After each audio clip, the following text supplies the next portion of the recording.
ఎట్టి పరిస్థితుల్లో హాస్పిటల్కి వెళ్ళాలబ్బా, టెస్ట్ చేయించుకోవాలి, వాళ్ళ జీవితం కంటిన్యూ అవ్వాలి, మన ప్రభుత్వం బాధ్యత కదా అన్నాడట.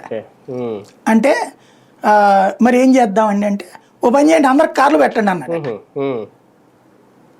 ఒక్కసారి షాక్ అయ్యారట. ఏం సార్ కారు పెట్టడం అంటే ఏంటి అనుకుంటున్నారు, 2-3 వేల రూపాయలు పెట్టండి అబ్బా, మన కుటుంబ బాధ్యత అది అన్నాడు. అంటే సార్ మీరు అట్లా వదిలేయండి, మీరు అట్లాంటి లెక్కలు పెడితే శాంతం ఖజానా అంతా ఖాళీ అయిపోద్ది, దీనికి మేము ఏదో ఒకటి చేస్తామని అప్పటి నుంచి వాళ్ళు ఇలా వెళ్ళడానికి కన్వీనియన్స్ ఛార్జ్ పెట్టారట.